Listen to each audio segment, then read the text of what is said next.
Bonjour tout le monde, veille Thierry, j'espère comme d'habitude, ma phrase habituelle. Ça va devenir un tic, un toc, un tac, je sais pas.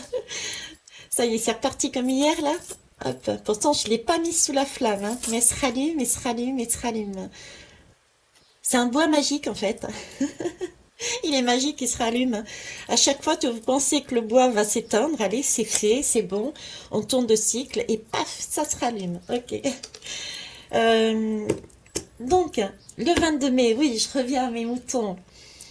Je reviens à mes moutons le 22 mai. On va aller voir la guidance du 22 mai. Alors pareil, bon, je sais pas avec quel oracle, hein. J'ai les oracles, je me sers des oracles que j'ai sous la main. Les autres sont dans le coffre de ma voiture, vu que quand je travaille, je les amène avec moi, hein. Je vous rappelle que je continue à faire les guidances privées, alors soit sur place, en fonction de là où je suis, mais également par Skype. D'accord. Je rappelle que Skype, bon, bah, c'est tout simplement parce que je l'ai sur l'ordi. Et ça aussi, la particularité pour moi, c'est plus facile parce que ça me permet de, et puis c'est pour vous aussi, d'enregistrer la guidance de façon à ce que vous puissiez la regarder à nouveau autant que vous le souhaitez. Puisque comme toute guidance, vous prenez les messages que vous recevez à l'instant T et ensuite, à un moment donné, vous serez peut-être poussé à revisionner ce qui a été dit et vous verrez les choses différemment. On en a parlé d'ailleurs hier sur la guidance, c'est-à-dire on accueille toutes les émotions par rapport au message qu'on entend et puis ensuite c'est le temps de l'intégration, on va dire, le temps de se poser et ensuite on repart dessus et on voit les choses différemment. Bon, ben voilà, c'est un peu ça. Bref, je suis encore sortie du cadre. En ce moment, je déborde. Je déborde, c'est ça, hein. Suis ton cœur. On m'a fait sortir suis ton cœur. Alors, suis ton cœur, on verra. Une flamme qui se rallume à chaque instant et suis ton cœur. On va voir. C'est parti. Donc, je ne sais pas le nom. Et nous allons voir le 22 mai. Euh, on me parle aussi d'une guidance, je sais pas, il y a quelque chose de puissant, quelque chose une- comme des responsabilités, quelque chose de puissant, de puissant. Pourquoi je vous dis ça? Parce que j'ai quand même suivre son cœur, on met le focus sur le cœur, donc quelque chose qui tient à cœur, d'accord? Et le cœur est important puisque c'est quand même lui qui fait vivre toute notre machine sophistiquée qu'est le corps. J'ai aussi cette couleur mauve, ici aussi, je réalise là aussi, avec le blanc, la pureté, le cristal qui permet d'amplifier aussi, de purifier, de nettoyer, d'amener plus de clarté. Donc j'ai tout ça. J'ai ce bois qui s'allumait et qui se rallumait d'ailleurs, Donc il y a vraiment quelque chose d'important ici. Une clarté à avoir, une acceptation d'une cap... C'est pas d'une capacité, mais je dirais, j'ai ce mot puissance. Bon, on va aller voir. 22 mai.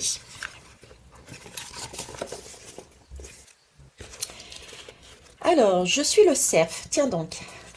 Je dis tiens donc parce que quand je suis partie à la forêt de Brocéliande, j'avais j'avais pour objectif. Alors, comment je fonctionne? Je vous le dis au passage. Comment je fonctionne? Je pars sur la route. Comme je vous ai dit, je sillonne la France et j'ai un objectif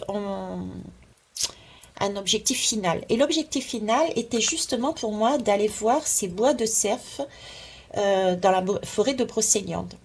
Et ensuite, je quitte mon point A pour aller sur ce point B et je me laisse porter par les signes qu'on m'envoie. Donc, je peux très bien atterrir à 9 heures de route de cet endroit, mais au final, j'y suis allée. Et sur mon trajet, j'ai toujours un message qui m'amène une particularité et qui répond à mes interrogations. Et là, je suis le cerf et je suis en train de réaliser que là, j'ai un bois et un bois qui se rallume et qui se rallume. Le cerf a la particularité, si vous ne le savez pas, chaque année de perdre ses bois. Donc, c'est lâcher quelque chose, sachant qu'il y a un renouveau par derrière. Ok. D'où, ben voilà, d'où pourquoi ce bois s'allumait, puis je l'éteignais pour se rallumer. Ok. Donc, je suis le cerf. Je suis surnommé le roi de la forêt. Mhm. Le roi de la forêt suppose être un roi a énormément de sagesse, hein, donc d'expérience, de vécu, hein. Un roi, quand on a cette posture, cette stature, quand on a ce titre de roi, cette puissance, merci, cette puissance, c'est pas pour la garder pour soi-même, mais c'est pour ensuite la transmettre.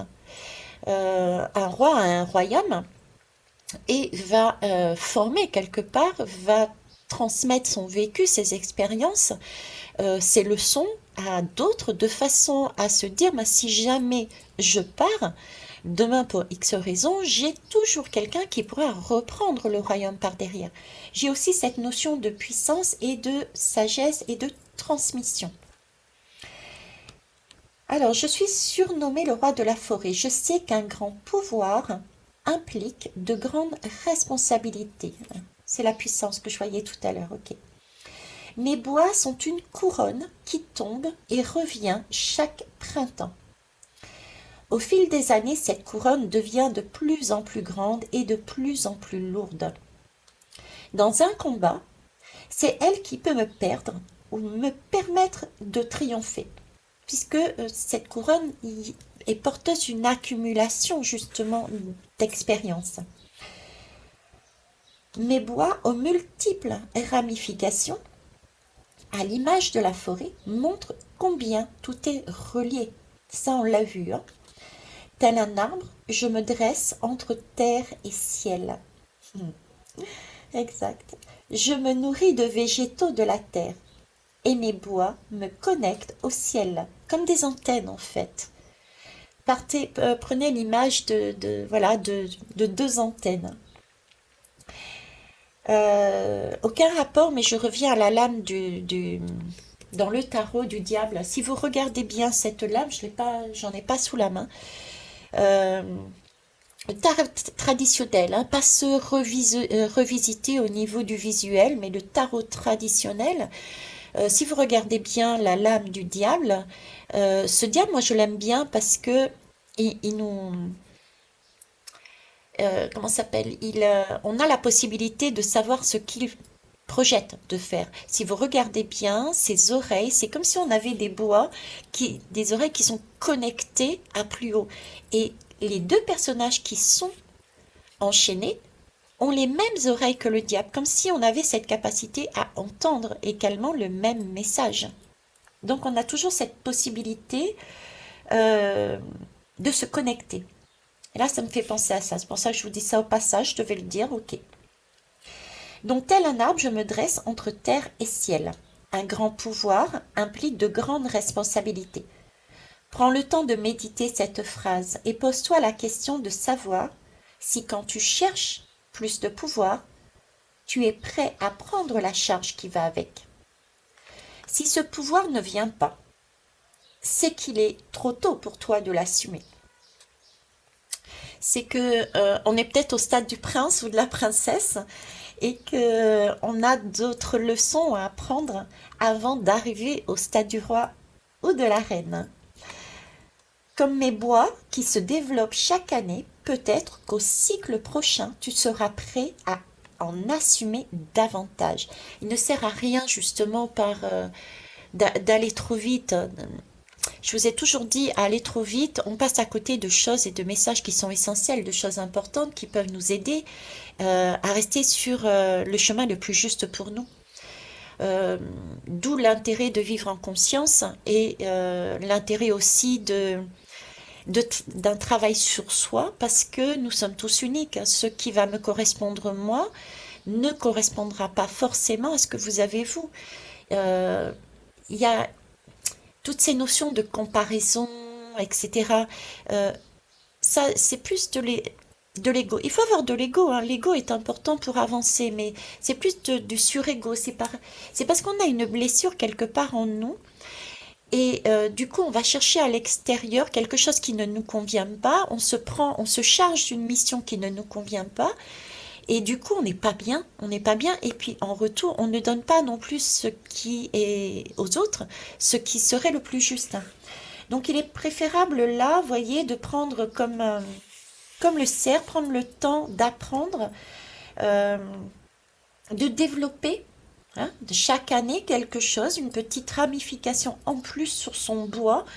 Et une fois qu'on aura tout, qu'on sera sur le bon chemin, on pourra sortir de cette forêt, nos bois vont tomber pour à nouveau euh, repartir sur un nouveau cycle. Je sais pas si je me fais bien comprendre, mais voilà. Donc ce soir, avant de t'endormir, tu peux te dire, j'accepte mon pouvoir et la charge qui va avec. Et on grandit au fur et à mesure. Allez, on prend une lame pour finir, s'il vous plaît, merci.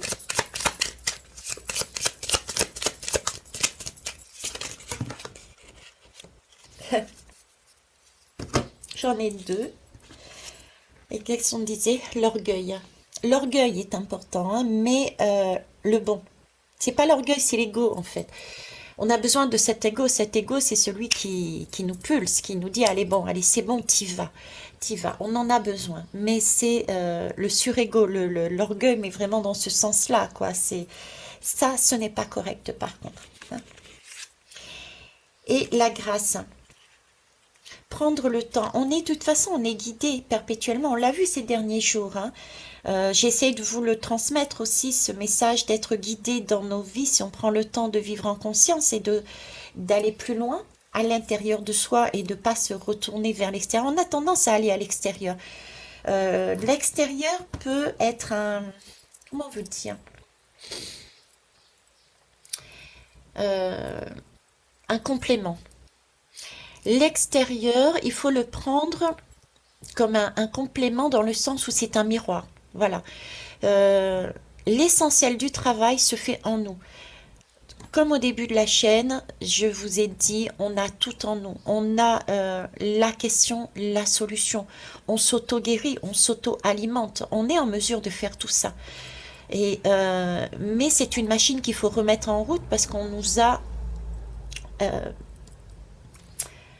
on nous a pas, on nous a quelque part, on s'est enfermé aussi dans ce schéma, mais on nous a aussi enfermé dans ce schéma. On le voit bien sociétalement parlant. On nous a mis dans des cases, on nous a dit il faut faire comme ci, comme ça, etc. Et pour en sortir, il faut d'abord travailler sur soi. Si on est apaisé en soi, automatiquement on va être apaisé à l'extérieur. Je vous donne l'exemple, par exemple, d'une personne, de deux personnes qui s'engueulent. De deux personnes qui s'engueulent, bah, par exemple devant un enfant. La tension monte, ça monte, ça monte, ça monte, et l'enfant est agacé aussi au fur et à mesure. Pourtant, il ne dit rien, il ne fait rien, il est là, tout simplement.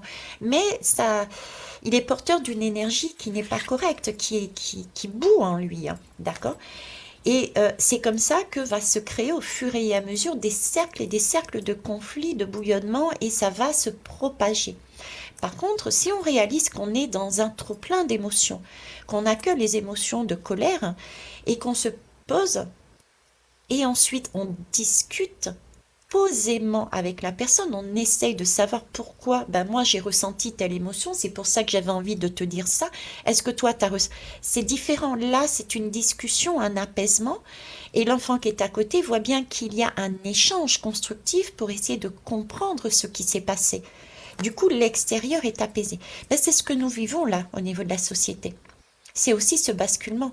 Donc, il est important de travailler sur soi à l'intérieur. Et l'extérieur nous sert de miroir. Les choses que l'on n'a pas compris, on peut se retourner vers l'extérieur. Ok, je pose mon intention, je n'ai pas compris ça. J'ai besoin d'un miroir. Le miroir va venir sous forme d'une personne, sous forme d'un défunt, sous forme d'un animal, sous forme... Vous voyez? Mais l'essentiel est de travailler soi d'abord, soi. C'est notre boussole, c'est notre étoile. Hein. C'est notre étoile, on est guidé. Hein. D'accord? C'est celui qui nous permet d'avancer sur notre propre chemin unique. J'ai encore débordé. Je vous souhaite une belle journée et puis on se retrouve, eh ben écoutez, toi, le 23 mai. Je vous souhaite, j'ai déjà dit, mais c'est pas grave, je le redis, une belle journée. Au revoir.